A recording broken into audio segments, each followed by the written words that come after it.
Aguardar a professora Márcia.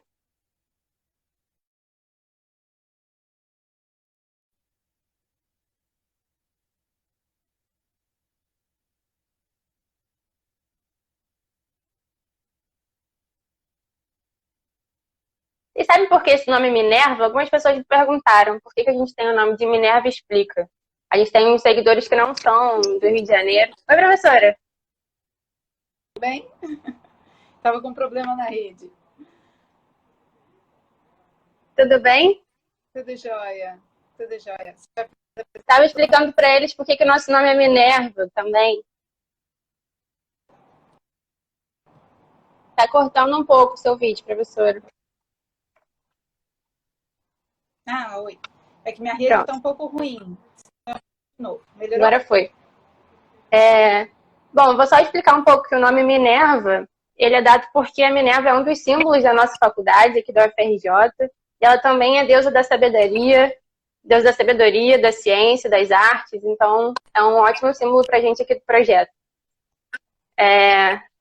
Vou te apresentar então, professora. Vou me apresentar e apresentar você, pode ser? Claro. Tá bom, então, gente, meu nome é Juliana Faria, eu sou do 7º período de medicina da UFRJ, eu faço parte aqui do projeto, e hoje eu vou entrevistar a professora Márcia Garnica. Ela é professora adjunta de clínica médica na Faculdade de Medicina da UFRJ. Ela é infectologista na unidade de transplante do Complexo Hospitalar de Niterói. E ela também é uma das nossas orientadoras aqui do Minerva Explica. Então, é uma convidada super especial hoje, né? E explicando um pouquinho o que o Minerva Explica faz, bom, a gente busca trazer informações acessíveis, informações de qualidade, informações confiáveis, revisadas por professores da UFRJ para a população em geral. Então, não é apenas para quem é do meio acadêmico, não é apenas para quem é da área da saúde. A gente tenta trazer essas informações para todo mundo entender de forma clara e para todo mundo compartilhar essas informações confiáveis e corretas, não é, professora? Isso, exatamente, Juliana. Bom, primeiro eu queria agradecer o convite e agradecer a vocês por todo o que vocês têm com esse projeto, e eu tenho certeza que esse projeto está ajudando muita gente e está resgatando muita importância da universidade dentro de um contexto desse, principalmente num contexto de pandemia, que a gente espera não viver novamente tão cedo, mas é sempre uma dúvida, né? Então é um prazer estar aqui, muito feliz de vocês, e eu espero que a gente consiga responder as perguntas de todo mundo. Também.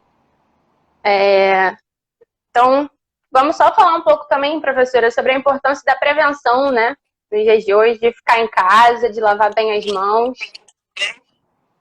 Isso, exatamente. Então, hoje, o que a gente pode fazer? Isso é definitivo, isso é categórico, não tem como alguém dizer o contrário. A gente tem que fazer o que a gente chama de isolamento social, que na verdade não é nem isolamento social, é isolamento de pessoas, mas que a gente pode ter todo o contato social a partir das mídias sociais, etc.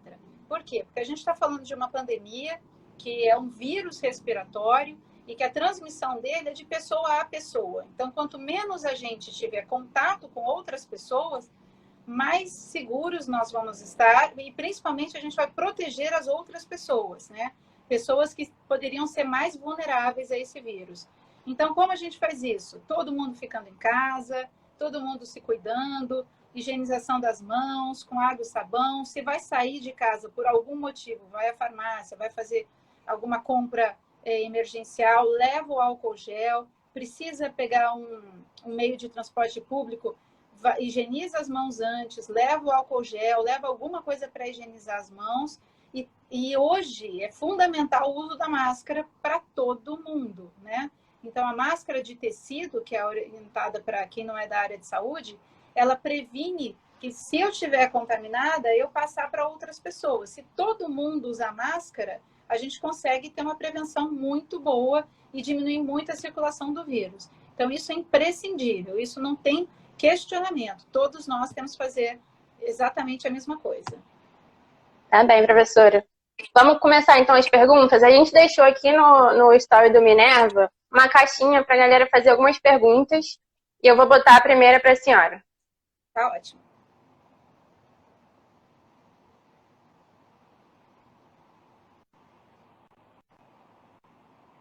Primeira pergunta diz assim: por que esse vírus é especial? Por que conseguiu causar uma epidemia? Isso. Então vamos lá, Juliana. Muito boa pergunta, né? Por que a gente está tendo o que a gente chama de pandemia, né? Não é nem mais uma epidemia. Epidemia seria se a gente, quando ela ainda estava restrita na China, quando ela estava restrita a algumas regiões da Itália, né? Depois ela se expandiu pelo mundo inteiro. Então, quando a gente tem um número muito grande de casos de infecção, né? Que seria causado, dando o que a gente chama de epidemia, mas difundido pelo mundo inteiro, em várias regiões ao mesmo tempo, a gente usa o termo pandemia. Então, é isso que a gente está vivendo desde o dia 11 de março, quando a OMS decretou que essa doença chamada Covid-19 é uma pandemia. E por que ela aconteceu? O vírus que causa essa doença é um vírus respiratório chamado coronavírus. Existem vários tipos de coronavírus. Esse específico, ele leva o nome de SARS-CoV-2. É porque é um vírus muito parecido com outro vírus, coronavírus, que foi o da SARS. Então, esse recebeu o número 2, porque ele é muito similar ao primeiro, mas tem as suas diferenças. E por que ele conseguiu se espalhar tão rapidamente? A gente está falando de um vírus que foi descoberto entre novembro e dezembro. Os primeiros casos divulgados foram de dezembro. E a gente está agora no finalzinho de abril, dia 30 de abril, e a gente tem esse vírus disseminado para todos os continentes, com exceção da Antártica. Então, assim, é um vírus que foi muito rápido. Por quê? Primeiro, ele é um vírus respiratório, ele tem uma afinidade, ele consegue entrar nas células respiratórias, desde o nariz, boca, toda a mucosa, muito fortemente, porque ele se liga a um receptor que a gente tem em praticamente todas as células. É como se ele tivesse a chavinha para entrar dentro de todas as células respiratórias.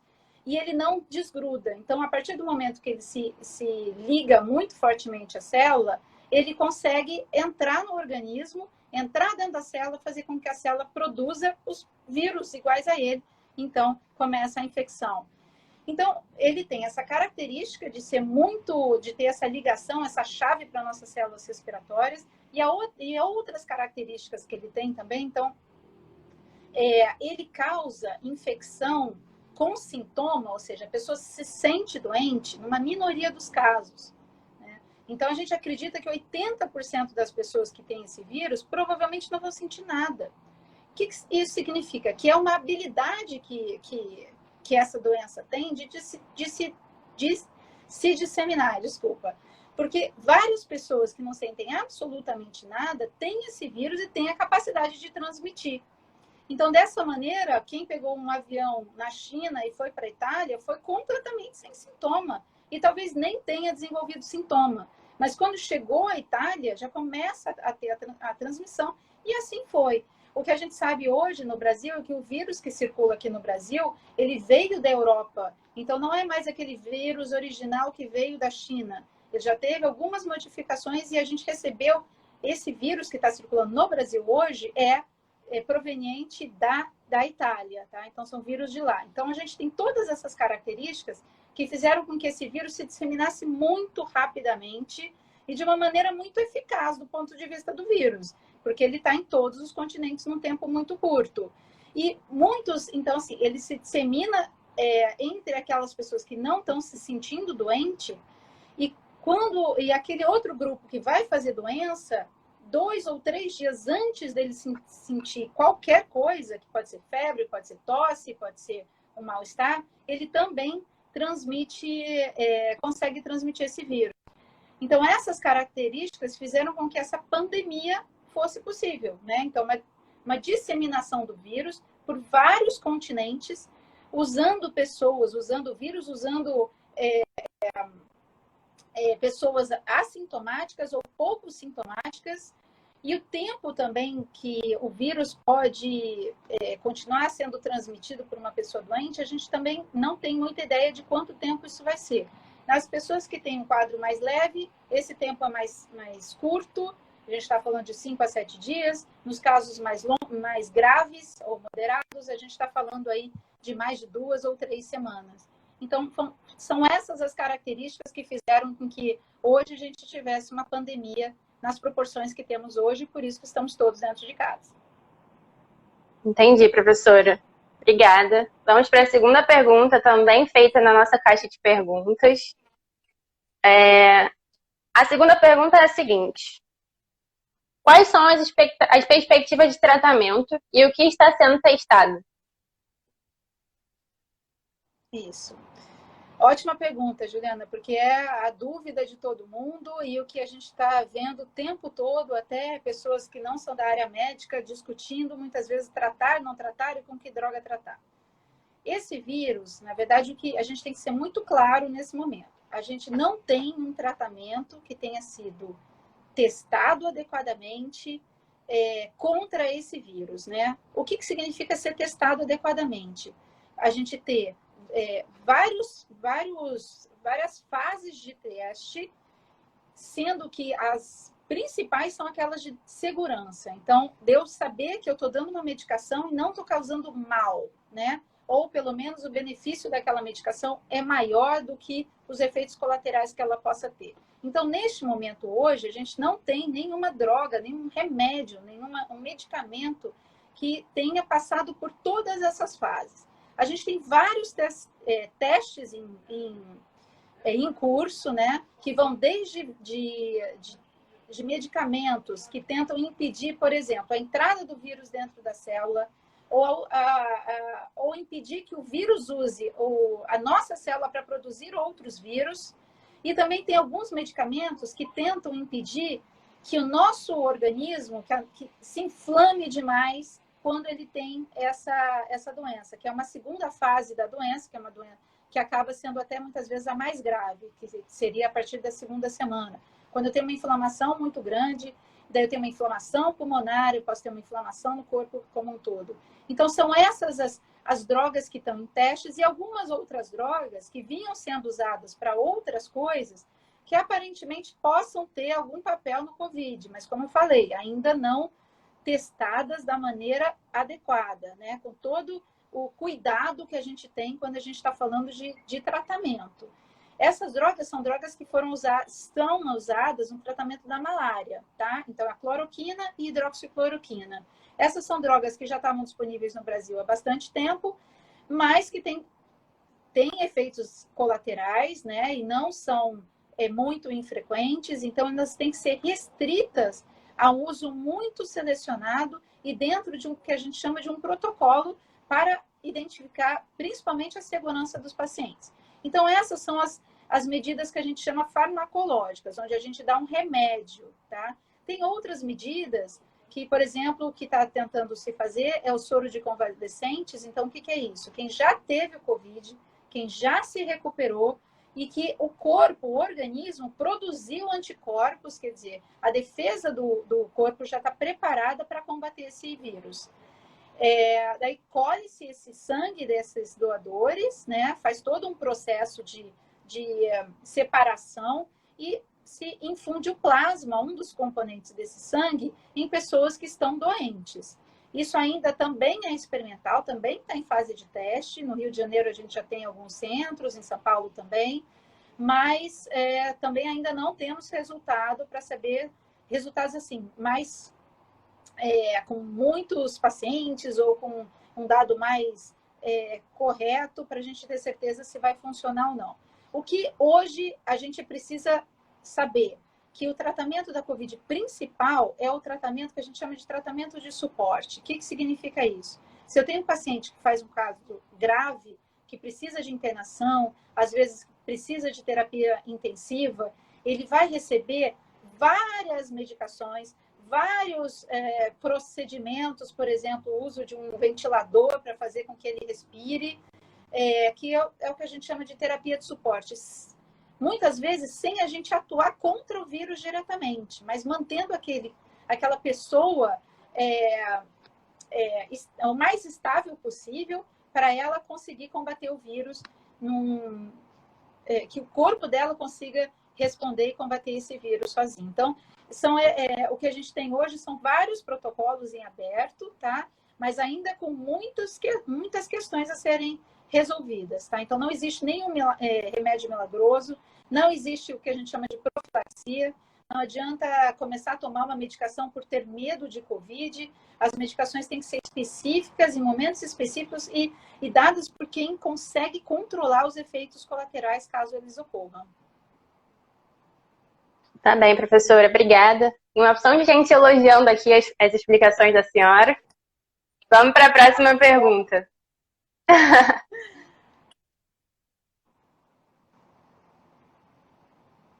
A próxima pergunta, professora, fala sobre grupos de risco. Eu acho bom a gente dar uma definição, um conceito de grupos de risco, antes da gente falar quais são esses grupos e qual é a chance, se aumenta ou não aumenta a chance de pegar. Eu acho que a senhora pode começar definindo o que é grupo de risco. Então, Juliana, como a gente começou a entender quem eram as pessoas que teriam um risco maior para a Covid, daí esse risco não é o risco de adquirir a Covid. Por exemplo, eu tenho várias pessoas dentro de uma sala, pessoas mais jovens, pessoas mais idosas, pessoas com algum tipo de tratamento de doença crônica. Se tiver alguém contaminado entre elas, todos vão ter o mesmo risco de adoecer, tá? O risco de se contaminar pelo Covid. Então, eu não separo o grupo de risco quando eu estou falando de eu ter ou não ter contato quando eu sou exposta ao vírus. Os grupos de risco, eles significam o quê? Quando eu tenho pessoas que desenvolvem uma doença mais grave e que podem ter uma evolução pior, por exemplo, necessitar de internação, necessitar de terapia intensiva, necessitar de ventilação mecânica. Esse grupo de pessoas que tem, como eu tinha falado lá no comecinho, 70% das pessoas não vão desenvolver absolutamente nada, né? Mas elas estão infectadas, elas se contaminam como as outras. Mas 30% ou um pouco menos, 20%, podem ter formas mais graves. E quem são esses 20%? Quem são essas 20 pessoas dentro dessas 100 pessoas que foram expostas que podem ter um quadro mais grave? São principalmente as pessoas com mais de 60 anos, tá? Que é um grupo muito importante, pessoas que já têm tratamento de alguma doença crônica. E quais são as doenças principais? Problemas cardíacos, diabetes, problemas renais, então aqueles pacientes sem diálise, os pacientes já com uma insuficiência renal, pacientes com alguma alteração pulmonar, então asma, doença obstrutiva, né, aquela bronquite crônica, esses também são um grupo de maior risco. E por que a gente sabe que eles existem? Da onde vieram esses dados? Vieram dos dados da China e depois dos dados de todos os outros países que antecederam o Brasil nessa pandemia.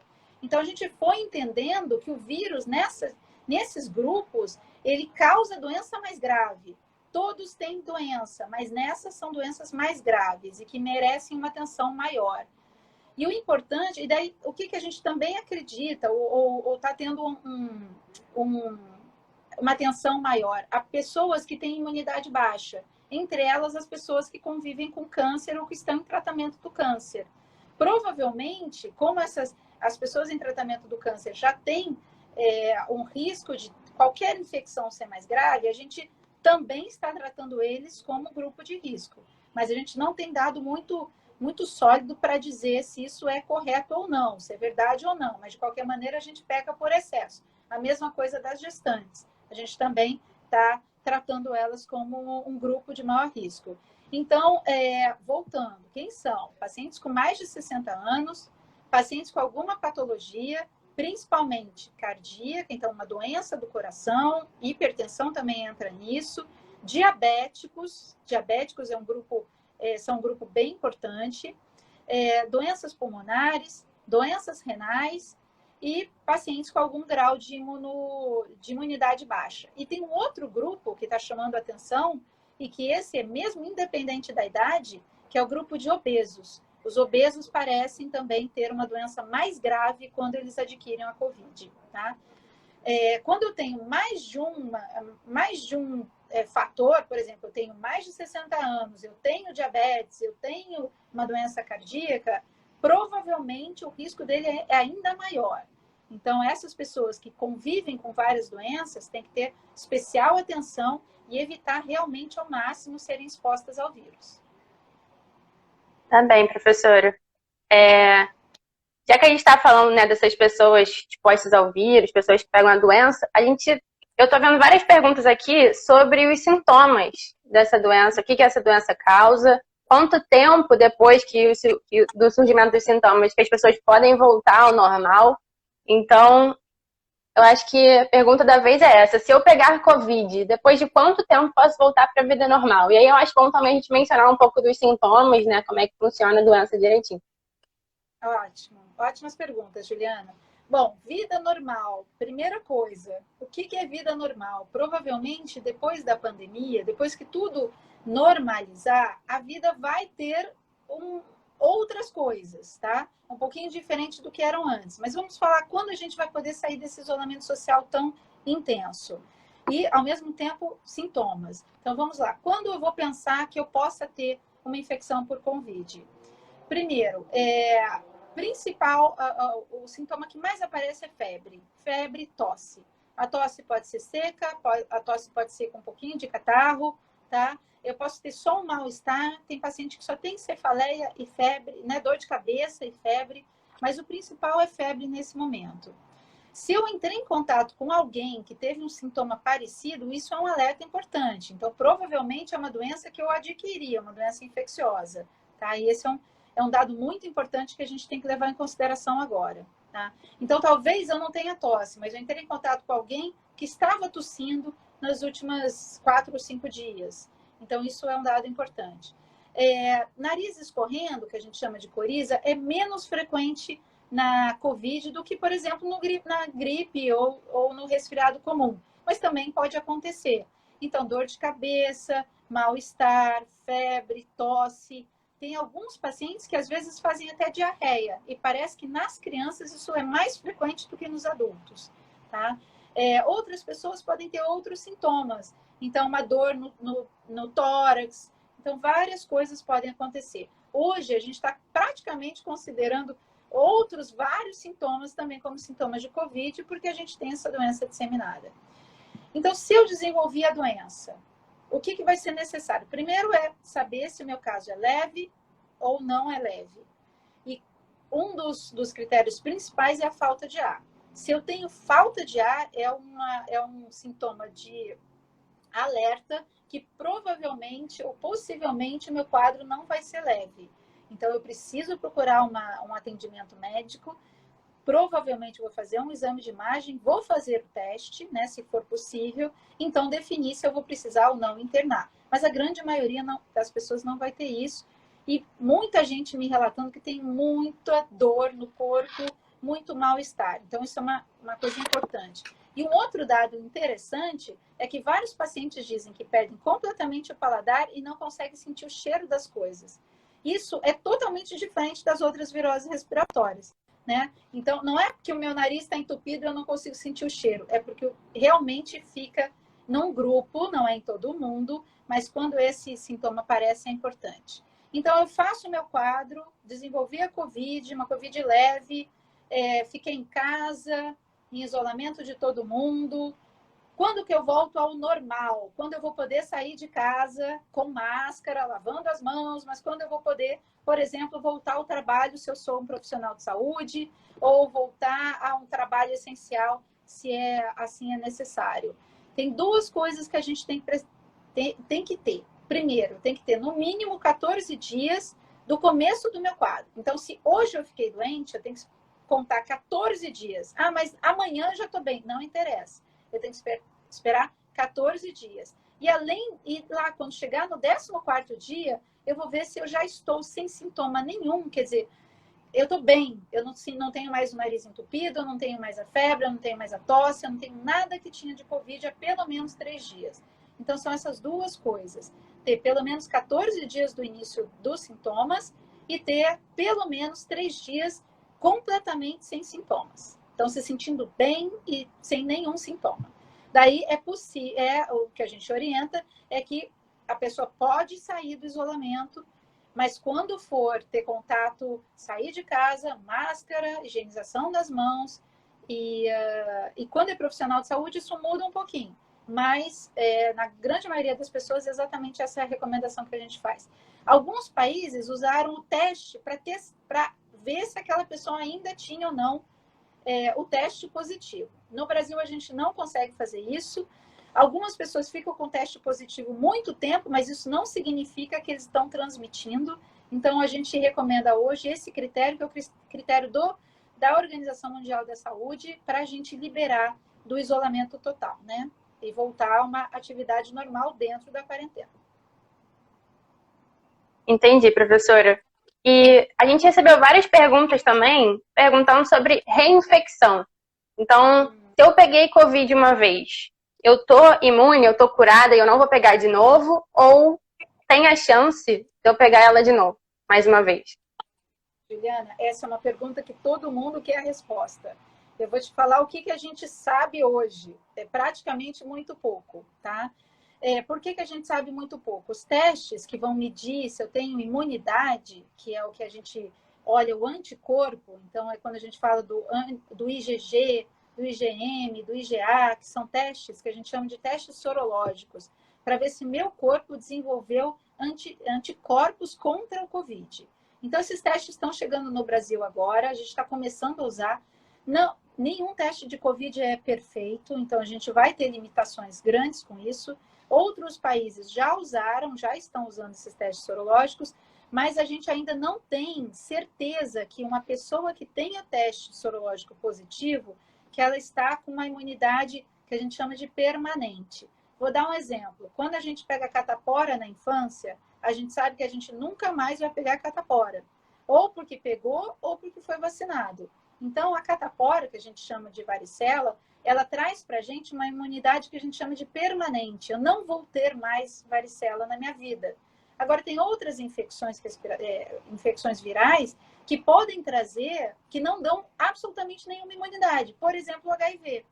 Se uma pessoa tem HIV, o corpo dela, mesmo que ele tenha anticorpos contra o HIV, e é assim que a gente testa, por exemplo, o HIV, aquele anticorpo ele não serve para controlar o vírus. Então, a gente tem vários tipos diferentes de infecção, causando resposta do nosso organismo completamente diferente. Aonde está a Covid? A gente ainda não sabe. Provavelmente, ela deve estar mais parecida com a gripe e com outros coronavírus. Esses vírus respiratórios, eles não dão uma imunidade permanente, ou seja, uma vez eu tive, nunca mais tive. Eles dão, muitos deles, uma imunidade que a gente chama de temporária, o que seria mais ou menos um ano, alguns meses ou um ano de imunidade contra esse vírus. O que para a gente, durante uma pandemia, seria muito bom, porque assim a gente conseguiria ter essa imunidade. E o que seria ideal? Que 70% das pessoas tivessem imunidade, assim a gente controlaria imediatamente a pandemia. Só que os dados ainda estão bem tímidos em relação a isso. A Europa parece que só tem 8% da sua população com anticorpo, então ainda é um processo. A gente ainda está aprendendo muito sobre isso. Importante, a gente não usa pesquisa de anticorpo para fazer diagnóstico, tá? Para falar, você tem Covid. A gente vai usar a pesquisa de anticorpo para falar, você já foi exposto a Covid alguma vez, tá? Não que a doença esteja naquele momento presente.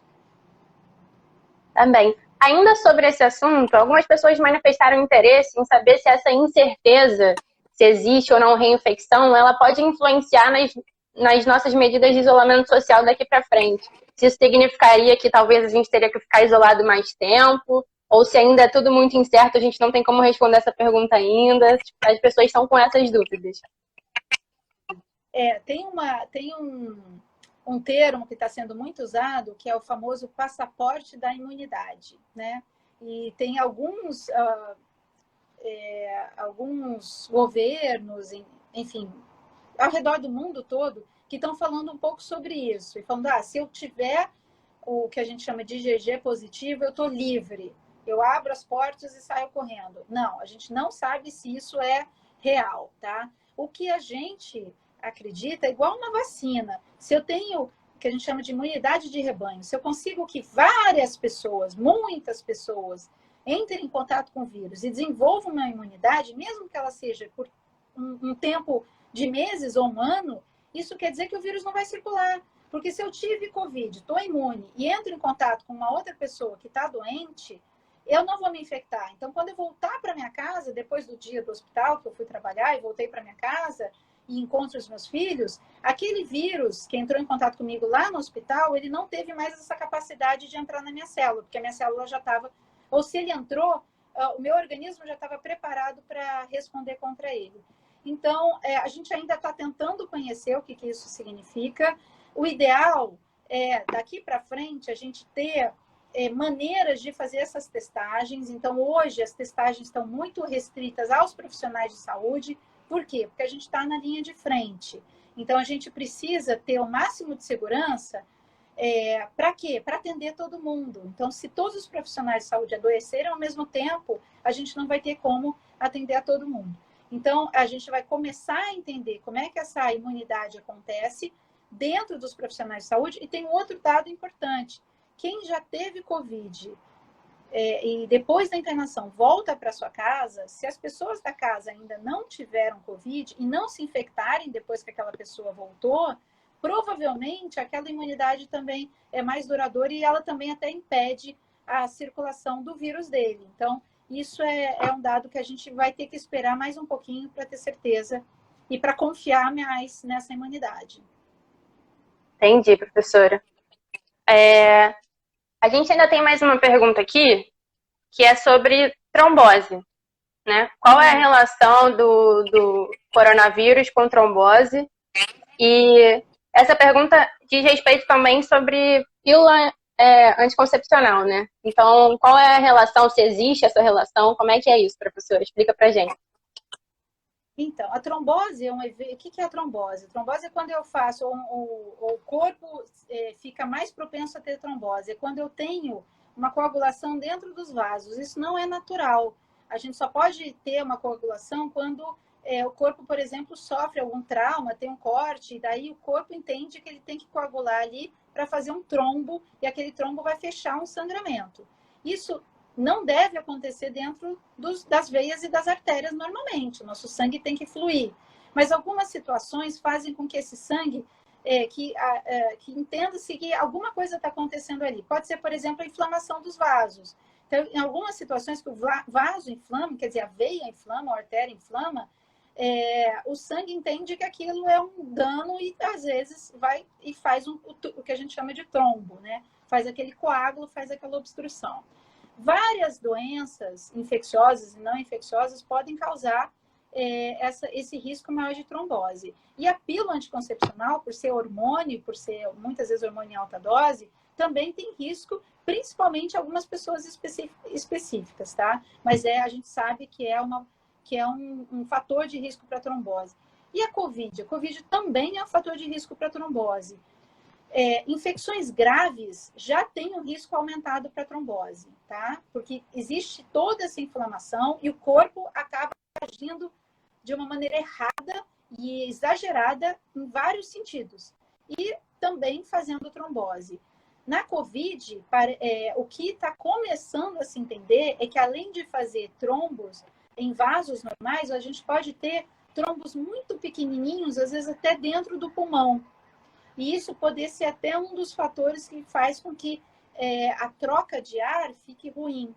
Então, sim, existe essa relação. Hoje, a gente já indica remédios para pessoas graves, internadas em CTI ou hospitalizadas, remédios para evitar que a trombose aconteça. Mas falando, de novo, isso é só em ambiente hospitalar, prescrito por médicos em casos específicos de trombose. Tá? Ou de risco de trombose na Covid. De maneira nenhuma, quem não está hospitalizado vai usar remédios que controlem o risco de trombose dentro de casa. Por quê? A trombose é boa, a trombose faz com que a gente não sangre, né? Então, se qualquer pessoa começa a usar essas medicações de uma maneira aleatória e cair em casa, tiver um tropeção, fazer qualquer coisa, ela tem um risco muito grande de sangramento. Então, em situações específicas, e na Covid é uma delas, na situação grave da Covid, com indicação de internação, a gente usa remédios hoje, medicamentos, para tentar evitar a trombose. Tá? Então, e também remédios numa dose muito controlada e dose baixa, tá? Mas isso realmente está tendo uma associação muito grande e hoje a gente está recomendando para esses pacientes graves. Tá bem, professora. Vou fazer uma última pergunta aqui, porque vai dar tempo de fazer mais uma. Teve uma pessoa que comentou aqui na live, falando que se é verdade, se isso existe mesmo, se o vírus ele fica dentro da gente, e aí quando a gente tem uma baixa de imunidade, a gente poderia desenvolver a doença novamente, ou passar a desenvolver a doença quando a gente tem essa baixa de imunidade. Isso, então, a doença COVID, né? Isso. Tem vários. Isso. Então, todo mundo deve ter acompanhado alguns casos que foram ditos que assim, a pessoa teve COVID, curou e voltou a ter a doença algum tempo depois, um mês depois, etc. Quando a gente usa o critério do teste, que identifica um fragmento do vírus, que é o fragmento genético dele, que é esse teste que a gente chama de PCR, esse teste que a gente está usando desde o comecinho da pandemia, a gente vê um fragmentozinho do vírus. Na China, em vários outros países, quando a pessoa estava bem, eles testavam de novo para ver se o vírus, se aquele fragmento, se identificava aquele fragmento do vírus. E quando não identificava o fragmento do vírus, eles diziam que estava com resposta imunológica, ou seja, o vírus desapareceu. E essas pessoas foram acompanhadas durante um tempo. Algumas delas, quando fizeram, por outros motivos, pode ser que fizeram um outro caso de febre ou uma nova tosse, alguma coisa, testaram de novo, o vírus, esse fragmento do vírus foi novamente identificado. Isso circulou sendo novas infecções, mas a gente acredita que não foram novas infecções, a gente ainda não sabe. Porque a chance de eu encontrar o fragmento do vírus é grande. Tem pessoas que ficam com esses fragmentos de vírus durante muito tempo. Então, se isso foi uma nova infecção ou não, isso nunca foi provado. Mas ela tinha um teste negativo. Sim, ela tinha um teste negativo. Esse teste, ele não é, como eu falei, ele não é perfeito. E em pelo menos 1/4 das pessoas, ele pode ser negativo e mesmo assim eu posso estar com o vírus presente e ativo naquele momento. Então, um teste negativo não significa que eu não vou ter um segundo positivo, tá? Então, vai depender de várias coisas. Se a gente acha que existe risco para ter uma nova infecção, a gente ainda não sabe, isso vai junto com aquela pergunta sobre imunidade, quanto tempo eu vou estar imune ao vírus, se o meu corpo vai identificar que aquele vírus ele conhece, ele já sabe como controlar aquela infecção, isso tudo ainda está muito incerto, por isso que o mais importante eu tive COVID, ou eu já fiz os 14 dias na minha casa, eu já estou há mais de 3 dias sem sintoma, agora eu vou vida normal, porque não é vida normal, tá? A gente tem que tomar todos os cuidados, continuar exatamente com as mesmas medidas, como o antes de ter a COVID, tá? Então, máscara, higienização das mãos e etc. E cuidar de quem é grupo de risco, né? Então, isso é o que a gente deve sempre falar. Muitas vezes a gente tem quadros muito leves, ou às vezes não tão leves, mas tem pessoas que vão desenvolver quadros bem mais graves. Tá bem, professora. Eu queria agradecer todas as explicações. Eu vi muita gente elogiando a senhora, didática excelente, várias informações muito úteis. É importante a gente ter as informações corretas, né, para todo mundo divulgar as informações certinhas, informações confiáveis. Mas eu queria que você continuasse com a gente aqui mais um pouquinho, porque eu vou ler um texto da Gabriela Granieri. Ela é também uma estudante do 6º período de medicina na UFRJ. Ela faz parte do projeto Arte na Veia. A gente vai compartilhar esse texto aqui também. Inclusive, a live inteira vai estar salva, vai ser compartilhada aqui nos nossos stories. Então, a gente vai compartilhar a live e a publicação do texto da Gabriela, que eu vou ler agora. Tá bem? O texto se chama Covid-19. E ele fala assim: nunca foi tão difícil lutarmos contra um inimigo em comum. Resistente, poderoso, inevitável, ele que cruza fronteiras inimagináveis, espalha-se como ramas em terrenos férteis ainda não povoados, e derruba os mais fracos e os mais fortes, os mais velhos e os mais novos, os mais ricos e os mais pobres, todos inesperadamente obrigados a desacelerar. De repente, o mundo parou.